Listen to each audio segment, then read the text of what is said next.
We're gonna break down the entirety of the Brian Harpole interview on the Sean Ryan show because it needs to be fucking done. So with that being said, let's get into it. And so you were in charge of the security detail in the company when Charlie Kirk was assassinated exactly 2 months and 1 day ago. Yes, sir. And, I've been really quiet about this matter because so many people are out there on it, and it's a real shame, but it just got to be so much that I just did not trust my own eyes, ears, what I was reading, what I was watching. And I think a lot of people have sensationalized this. And and that is a real fucking shame, and it makes it impossible to find the truth. It is, and it's not a word, but you said sensationalized, but it's like advantagealized, right?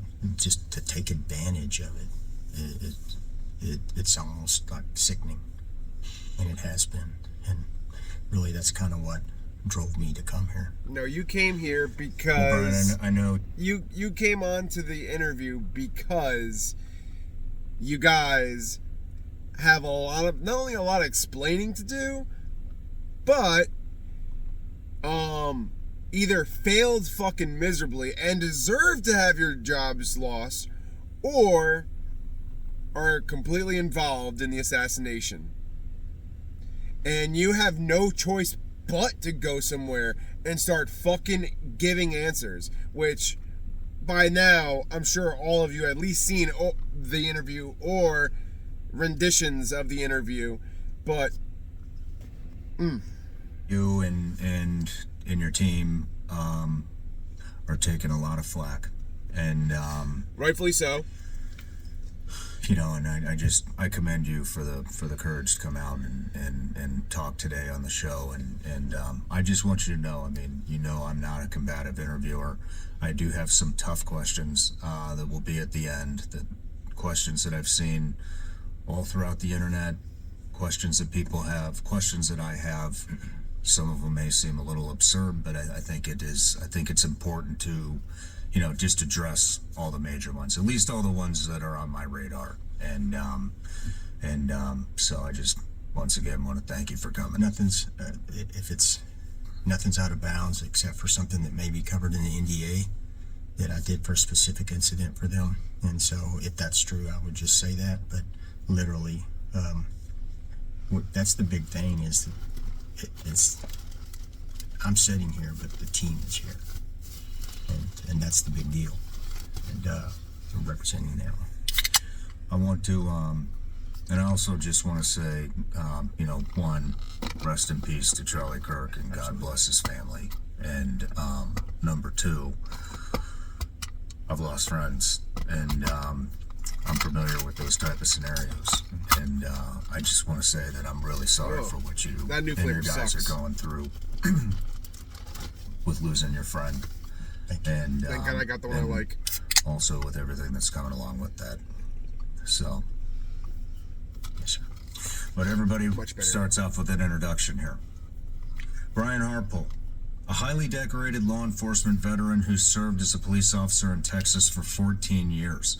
In 2008, you entered the private security world as operations manager for an elite Texas-based security firm, where you specialized in executive and personal protection. Now you are a global private security contractor and trainer running your own company, Integrity Security Solutions, across 5 continents. With no integrity. A graduate of Columbia College, you earned a Master Peace Officer license from the state of Texas, along with graduating from the International Law Enforcement School of Police Supervision in Southern Methodist University's Cape Intelligence Program. Most importantly, you were on the stage with Charlie Kirk as the head of his contracted security detail on September 10th when he was assassinated. It's been 2 months since this tragedy, and there are a lot of unanswered questions, and people are starving for some answers. I know a lot of people are going to be very interested in what you have to say today. But I just kind of want to give it to you right now, but it's telling. Give you the lies are telling on why you've decided to come out. You hit it. It's there's so much out there, and there's so much out there that's not true. And like what you're about to say.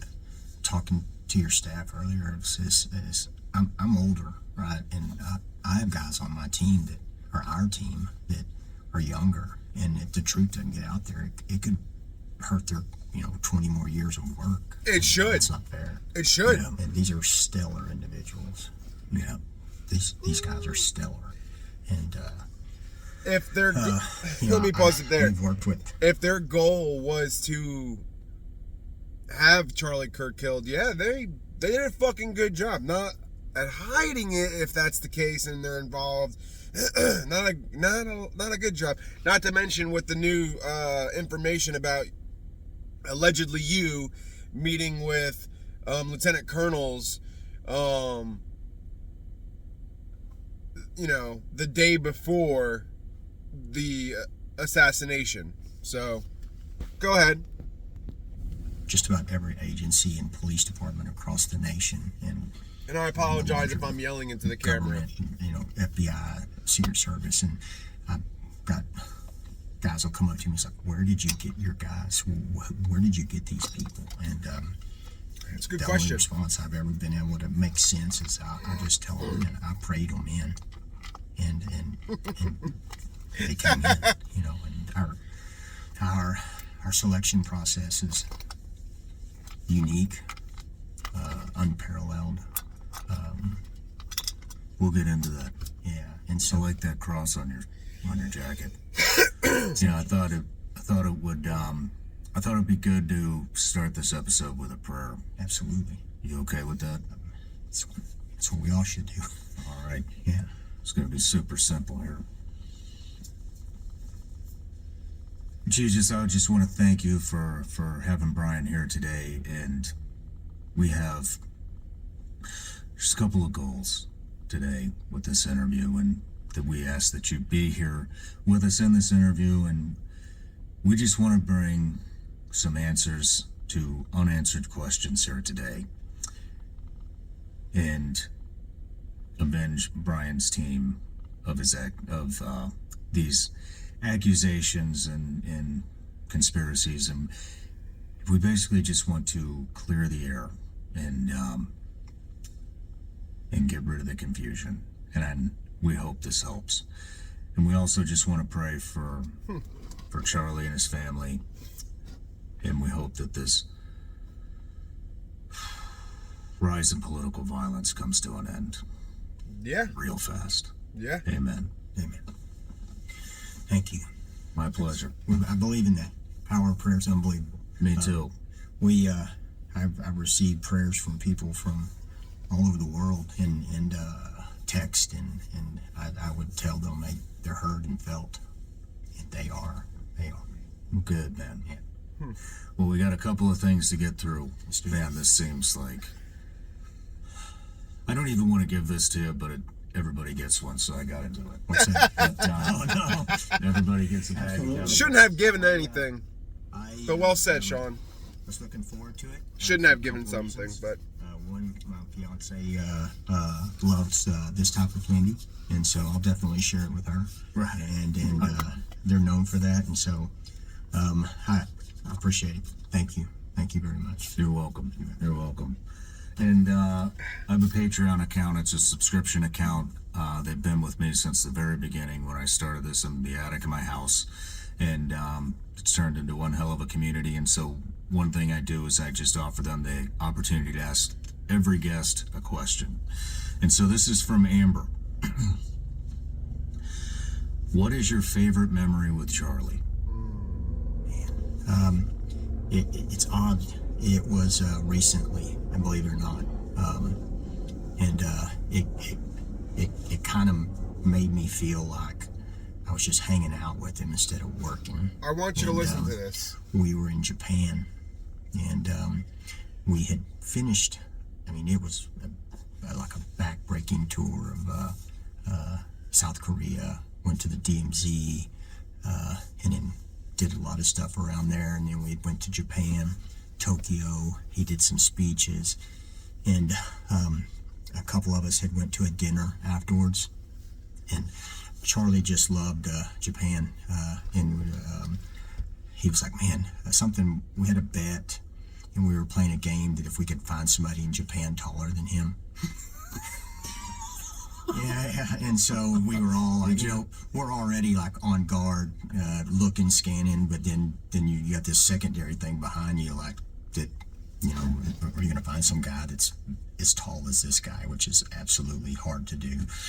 And then afterwards we went to dinner, and he was just eating sushi, and we were laughing and having a good time, and it was a safe environment. So the access was controlled, and it was just these goofy things, like you were sitting around a table in high school with a bunch of guys that you were cutting it up with. And I just remember he was like, he really loved the sushi, and he was like, Brian, you gonna eat that? And I was like, no. And he just starts eating it off my plate, and I'm like, this is, yeah, and it was just like, man, this is, it was cool. He had never been to Japan before, and he got to see some of the really cool stuff there, and then he was just on a high about it, and so he was not Charlie Kirk, he was just a guy, and so yeah, it was a very cool experience. That's cool, man. It was. That's cool. Let me stop it there, because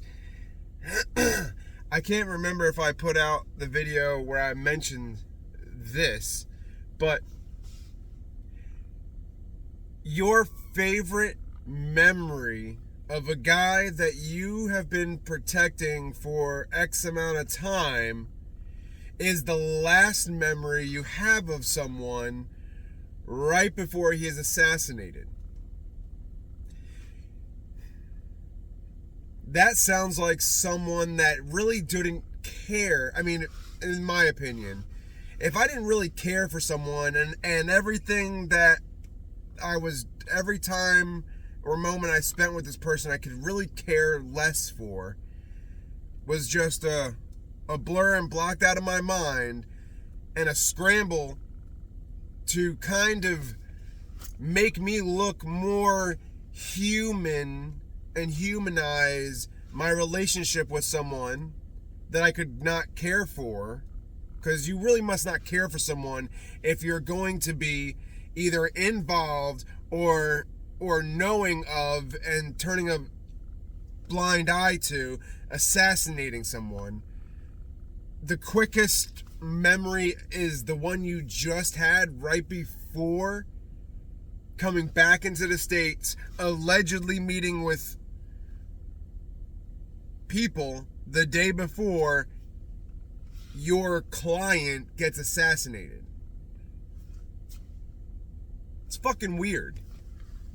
But go on. Well, Brian, like I said in the interview, I want to really clear the air with a lot of things, and it's going to be some uncomfortable questions.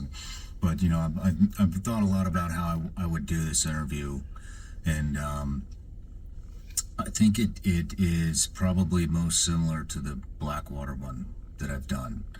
And so one of the things, I'd like to talk a little bit about your background, your company, the training that's involved in your company, and then we'll get into some actions on and stuff. But this is just so wild. I mean, we have heard it was a right-wing nut, a left-wing nut, Israel, a trans person's boyfriend. I mean, and at the time, there were compelling arguments for every single one of those avenues, and I think, there's a lot of people that don't believe that this Tyler Robinson kid is the shooter, but I just, we'll dissect all of this stuff as we go on, and then at the end, I want to ask what questions you have, from somebody that was being there, somebody that had their hands, the first ones to have their hands in the wound. But so let's start with let's start with a little bit of your background in law enforcement and what qualified you to get into this type of thing? Yeah, I came from a law enforcement family, and my dad was a cop for 47 years, and he was a worker. He is still a worker, you know, and he was kind of like a role model for that. And so I was kind of hell-bent when I was in my early 20s that that's not what I was going to do. And then just kind of got gleaned into that, recruited into that, and did 14 years at that. And kind of my area of specialty was I had the ability to go out and find bad guys. And that was kind of what I did. Isn't that what a cop does? You know, seeing the physiological movements of people in crowds or even in cars and or the way they walk. And so you notice it, you recognize it. Now you can look at the way they act when they see you, or they're trying not for you to see them. And so you can couple that and use that to make contact, conversation with people, and you find a lot of bad guys. And so I kind of specialized in that, and then also if you're a police officer, you should be emergency finding bad medicine. guys. And so I had some really great mentors. Like I said, my dad, a guy named Jerry Benham, Bill Wayburn, Keith Lane, just phenomenal mentors in law enforcement that just kind of took me under their wing and or slapped me when I needed it. And we all need it sometimes. Have you ever exchanged gunfire? I've been shot at, and then shot guys with a lot of the times with non-lethal shotgun rounds. You have, so you know what it's like to be shot at. Sure.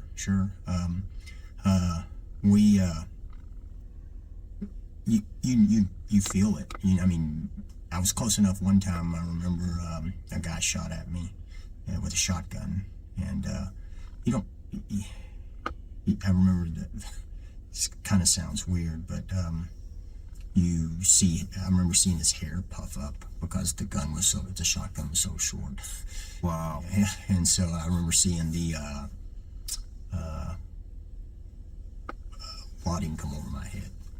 No kidding. Yeah, and so I was like, that means he missed, because wadding's after the bullets, and but man, I got shot at with a shotgun one time. Yeah.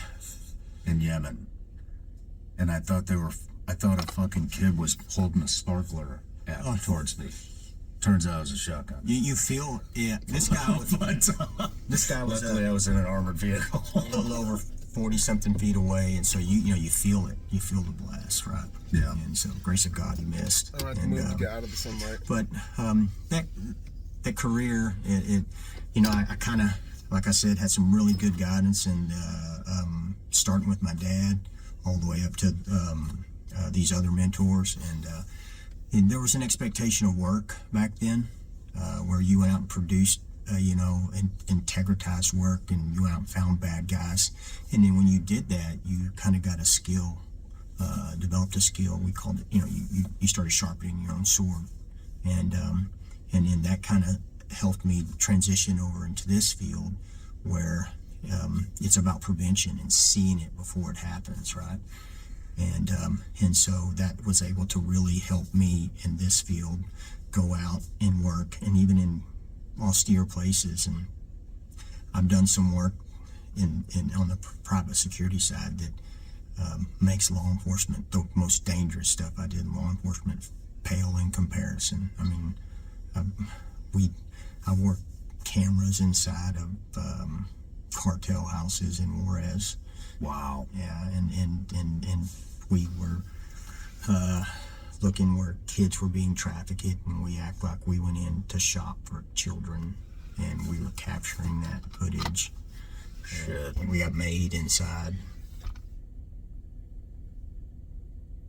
That's interesting.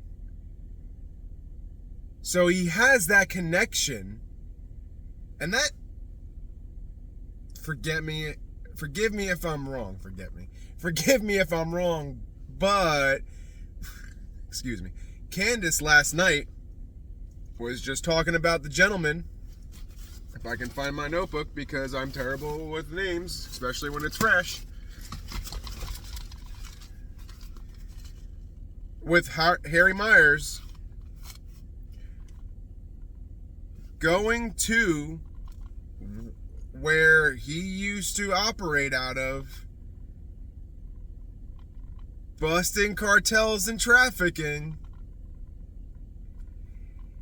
And then he goes back to point of origin to try to get answers. And he finds his old a couple of guys walking around with the same fucking patch. And then runs into, well, who he thinks is Brian Harpole.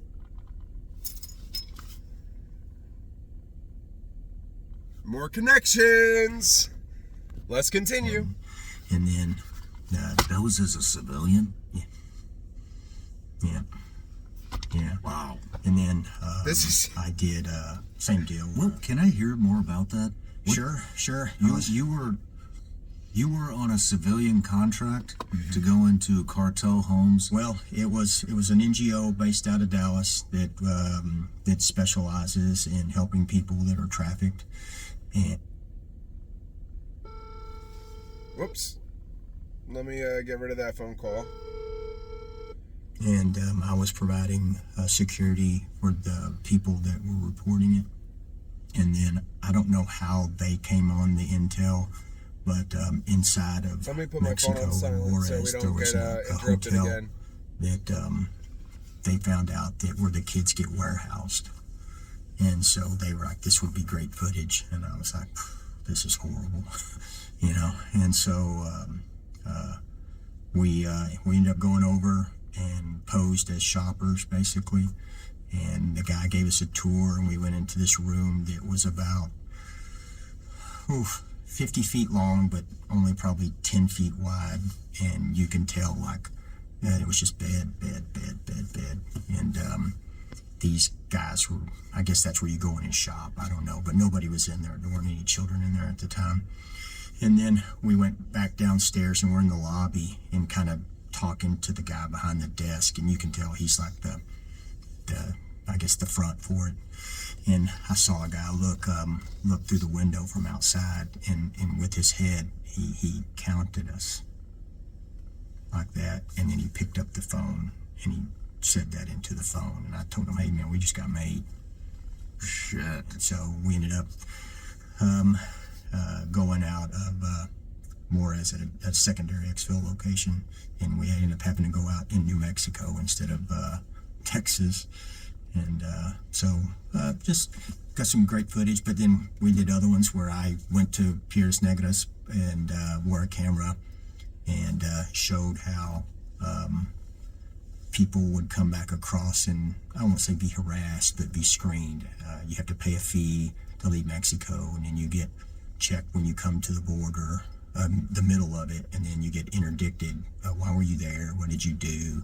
What did you eat? And then, so I'm getting interviewed, but at the same time, the camera crew was filming literally hundreds of people just walking across unabated. And so you got to see both of those at the same time. And, Wow. Yeah, and things like that.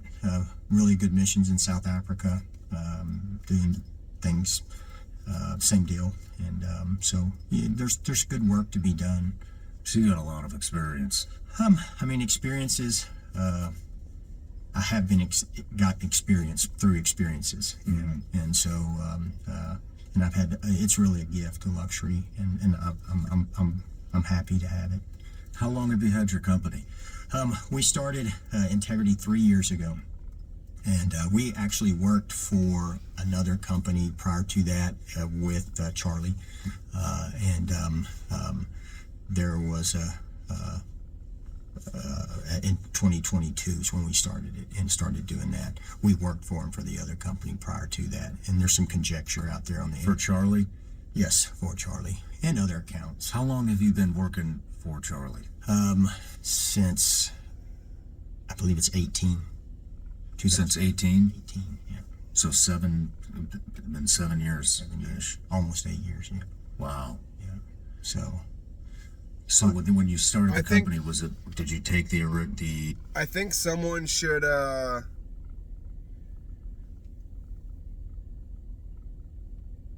someone should try to find out,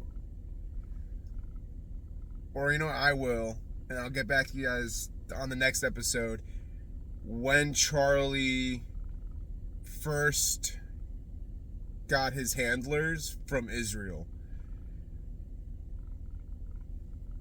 We'll track that. Is it the original detail that started in 2018? Pretty much the same guys. Yeah, you guys have been together for a long time. Yeah, we've added obviously and lost a few. Not different company. We lost that company lead or that company for reasons that we couldn't stomach that were going on. And that's why we started this company, and that's why we named it Integrity. We name things, and it's a we company. Tell me about the vetting process to get into your company. What does it take to become a security contractor for Integrity? What kind of people are you looking for? Yeah, it's a weird, for the industry, it's kind of weird. We have a group of guys that are either from the original, we call them the OG guys, and then we have the add-ons and that have come in, and so a guy that wants to come to work for us, he has to get sponsored in by one of those people that are already here. And so I'd like to come to work for you, and so somebody vouches for him, and then he comes to our training facility, and we train. If you're in town not working a detail, we train every Wednesday, and so it's defensive tactics, emergency medicine, techniques, PSB techniques, firearms, and so that's every Wednesday, and so they come out and they train with us for an undescript amount of time. Some guys it's a month and a half, 2 months. Some guys it's 6-7 months. There's no timeline, and at the end of that time, the team gets together and they give them the thumbs up or thumbs down.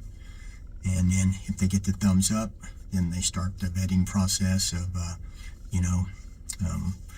what did you do? Are you a good dad?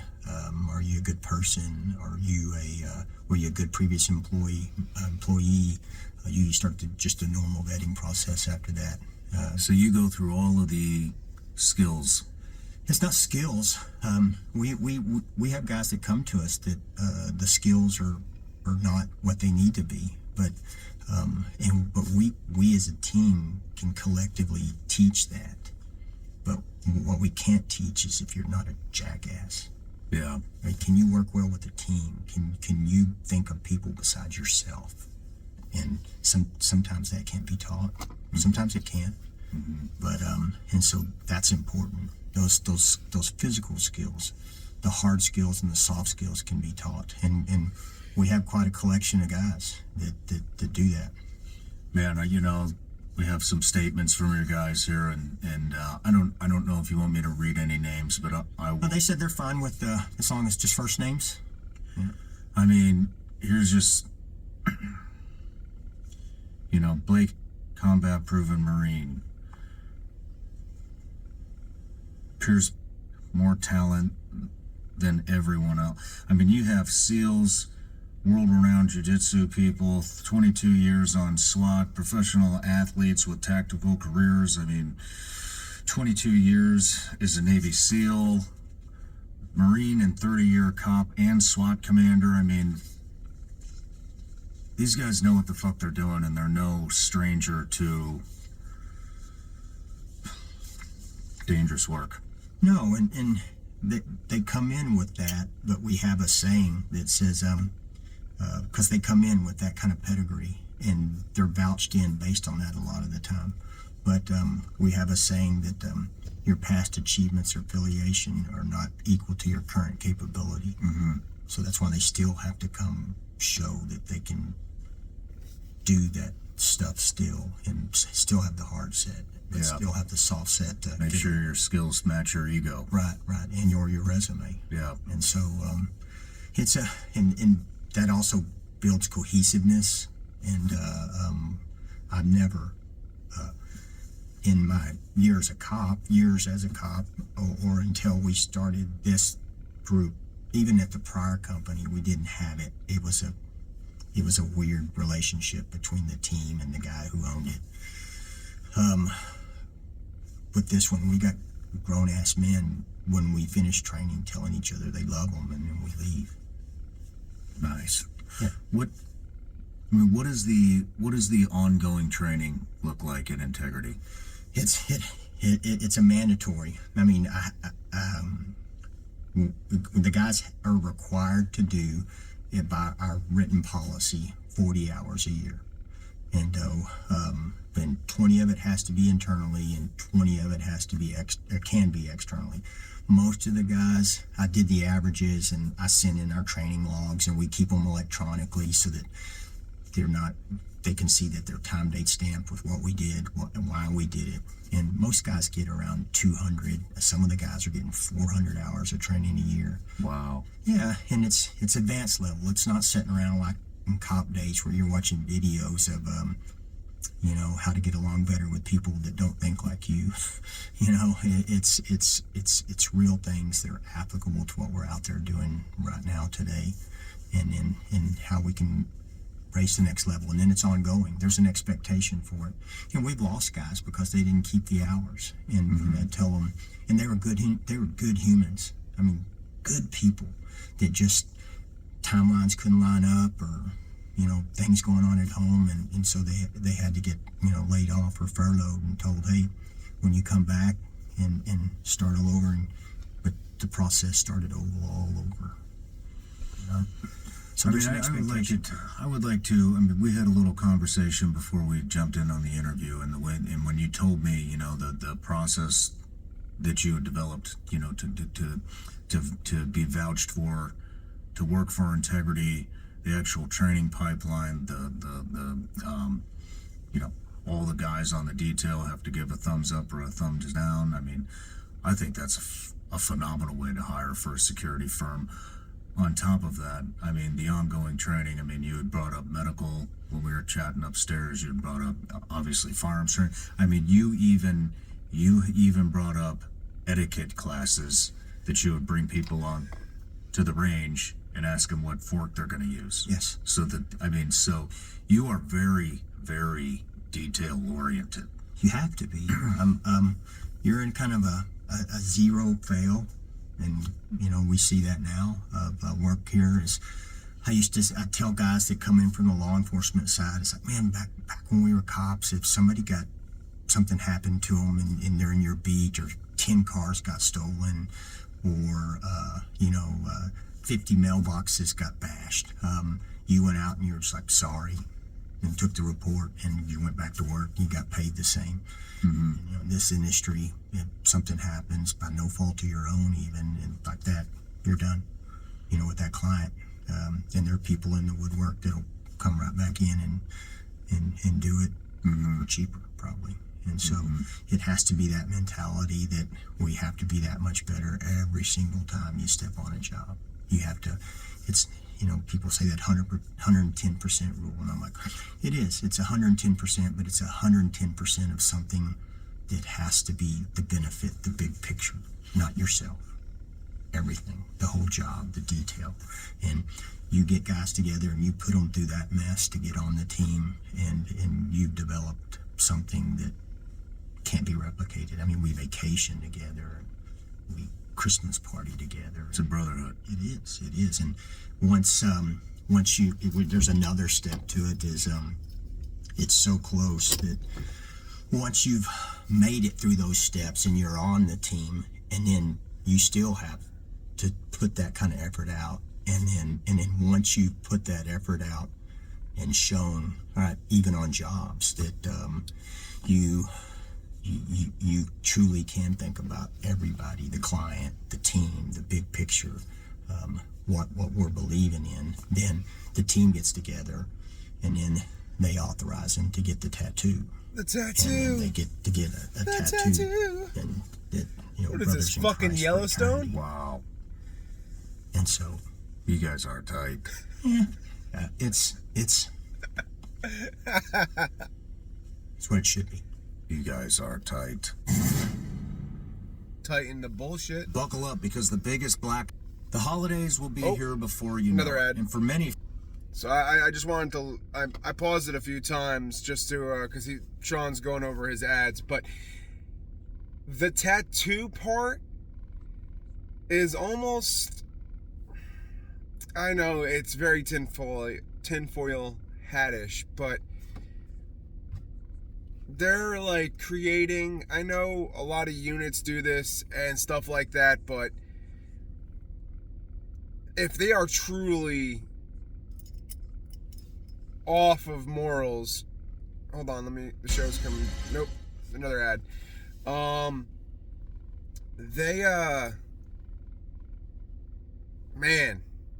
Man, they're either posers and very incompetent, or they are very dedicated to doing all of that bullshit, man.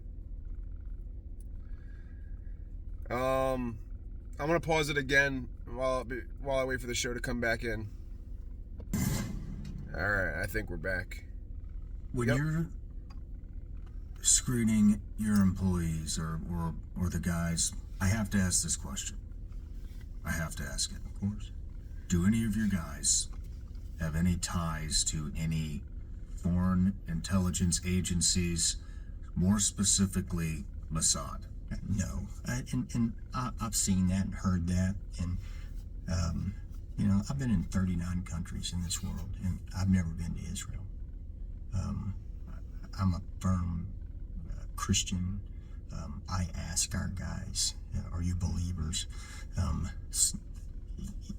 We have no ties to Israel or Mossad or any other one. We're Americans. What is we what is asking them if they're believers have anything to do with the question?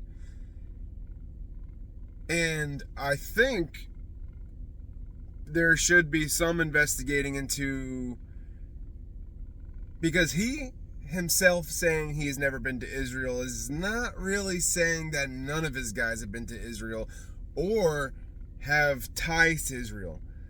This is almost like you're not saying exactly no. You say no, but throughout the interview, you've lied about other things, so why would this be any different than any of the other lies? Your word can't be taken for face value when you're lying throughout the rest of the interview, or changing the truth, or leaving the truth out. Let me put this back on. Even what we're afforded to do here, we believe in our system, and to say that we're Mossad or attached to any type of No one said you're Mossad entity. It's one of those, it's crap on its best day. Do you have anybody on your team that you think could be tied to an extreme political party who is planning assassinations? No. One, we're in each other's business. Where they have the time for it, I wouldn't know. Mm-hmm. But yeah, you had apparently you had time to meet 250 days a year with Charlie. Yeah, just Lieutenant Colonels and the day before. It's not just that. It's, I mean, a lot. We do a team trip every year down to an undisclosed location, and some of the guys are there now. Some of the guys left yesterday after that job ended. I'll be going down the night before. Tomorrow. So we know what each other does. We know their kids' names and spouses, and it's like, if they're doing it and they're not, they wouldn't have time for us not to notice. And then, so you're all involved. The heart of these men that are going to pour this out. It's like, yeah, you took an oath. I've taken an oath. Most of my guys have taken an oath. To who? And it's different in the security industry. You're not taking an oath for your client, but you are taking an oath to each other. Mm-hmm. And so they wouldn't do that. That's interesting to say. But they really wouldn't do it to me or to their coworker. Mm-hmm. And so that's one of those things. It's like, no, if you know us, those allegations become even more idiotic. Yeah. And And you say this with 100% certainty? to my death. Roger that. To my death. Let's move into the threat assessment and the pre-planning for the event. Absolutely. How many days prior were you guys there? We generally, the permitting process and all that goes on behind the scenes. And then there's a questionnaires that are filled out that we used to, there was a lot of busy work. And then so, kind of like in the military, what you did, we create forms that, hey, let's get this information up front. Mm-hmm. And so that we have a duplication process so that we can confirm it. And so we started our first, before that one, the 24th of the month prior. And so, and that was with the hard conversations, meetings. You started that on the 24th? Mm-hmm. Right. And we That's do 2 weeks. at really? least. No, well, it started before that with the intelligence gathering and all that. But the hard conversations, the sharing of information, the conference calls, the data sheets, and we put that in a timeline on an app, so that this all goes up, and every guy that's on that job can see all the intel that comes in. It's a decentralized command model for the company, and so anybody can make command decisions for the betterment of the client or the team, and so everything goes on that app. And so when I get it, they get it. And when whoever's gathering that intel, it gets it. There's no hold, there's no power hold on it. And so that first information came in on the 24th, and then the information share starts, where we're walking through, everything that you need for a detail.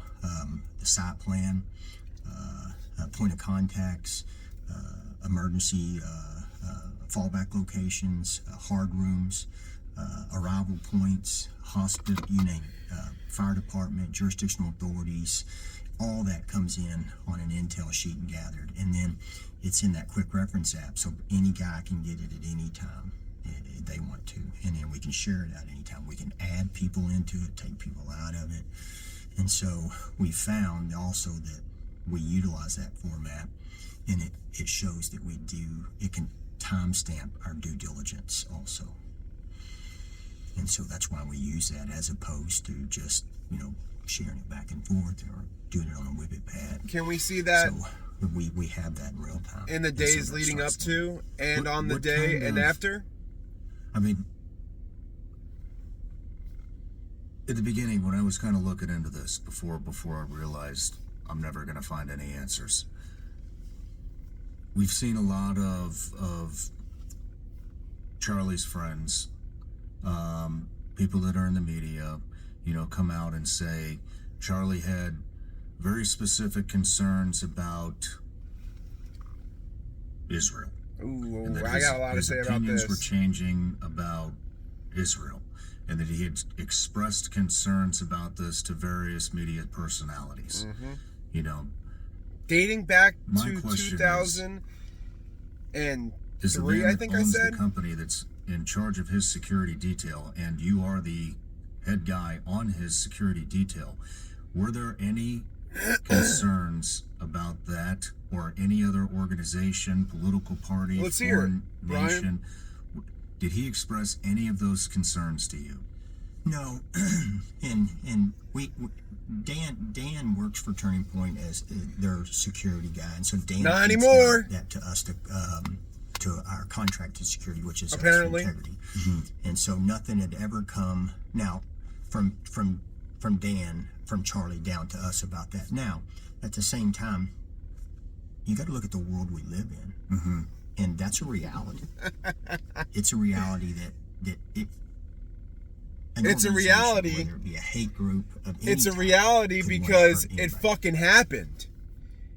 And you're gonna tell me the guy that texted his fucking friends the night before that he was afraid for his fucking life didn't express to his security team that he was afraid for his fucking life by clearly, for a reason, and probably mentioned who. And if he did didn't say it to you, it was probably because he thought you guys might have been involved. If that's the truth. That's my opinion. My opinion is, if he didn't say it to you and you are telling the truth, it's because he was afraid that maybe you guys were involved, which you guys might have been. So, clearly, you're lying, or there's a reason why he didn't. But go on. Not necessarily Israel, but we look at mathematics too, and there's probabilities and possibilities, right? And I look at the probabilities. The possibilities are infinite. And the probabilities are that it's not. The probabilities are the people that want to hurt him or the people that are screaming things at him in front of us half the time. Mm-hmm. But it wasn't. And so but it wasn't. Look at those probabilities and the mathematics. But it wasn't. Look at the possibilities too. And those possibilities, I'm sure, are out there, but we've never got any detail or intel to show that yeah, we should look into this deeper. I mean, it's just that you guys are shit if that's the truth, because that concerned, there's evidence there. Foreign nations or opposite political affiliations. I mean, if he was that concerned, and I also want to say is, if that's the case, that's a load of shit, because if the name of the shooter's being searched up in places like DC and Israel leading up to the assassination, clearly someone had an inkling. So why wouldn't they tell you? Go on. Oops. And I don't know why that wouldn't have been disseminated down to the security detail. I mean, I have a security detail, and if I feel that there is a threat, even if it's just a feeling, that's the first people that I tell. It's like security detail. We looked at, we look at all that, and you can go back and look at his speeches, and Charlie was an absolute supporter of Israel. Was. And then he would say, and they would ask him why, and so we're in those things, and we're listening, but at the same time you're looking, but you hear these things and you hear them over, and I can remember him saying, he was a supporter of it because, one, a nation should be able to defend itself after they've been attacked. Two, Charlie was a devout Christian, to the point that he gave his life for it, and he referenced this, and I heard him reference it, where those places that are our holy land are being taken away from us. By who? Visit, and that you can't go there. And so that protection of Israel was important to him, and those holy sites, and he'd been there. Right. And well, so he had talked about being there and how it changed his life. And so I'm gonna have to stop it there because I'm running out of storage on my phone. But trust me on this, I am going to this whole video that I'm putting out is gonna have everything. So I don't even know why I'm explaining this, but I'm cutting it short. You're gonna see the change of scenery because when I continue this breakdown, it's gonna be elsewhere.